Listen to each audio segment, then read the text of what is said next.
For today's book talk, I thought I'd share this one, All These Things I've Done by Gabrielle Zevin.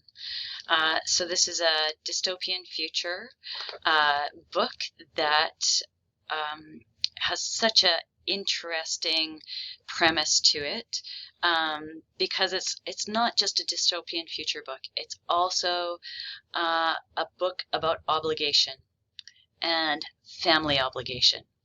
And this is very, very much felt by our main character, Anya Balanchine.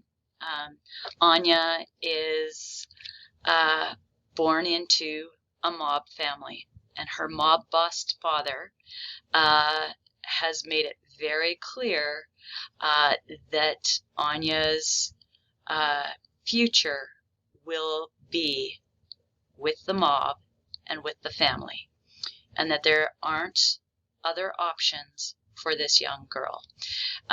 So it's really, really, that little storyline in itself is interesting, but then add onto that storyline an unrequited love story is also part of the magic of the book. So here is from the front cover, the inside jacket cover, the little summary from the publisher. Chocolate and coffee are illegal. Paper is hard to find. And water is increasingly scarce. And New York City is rife with crime and poverty. And yet, for Anya Balanchine, the 16-year-old daughter of the city's most notorious and dead crime boss, life is fairly routine.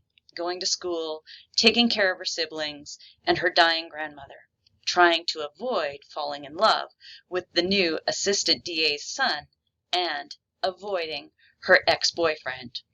That is, until someone in her inner circle ends up poisoned by the very chocolate her family manufactures, and the police think she's to blame.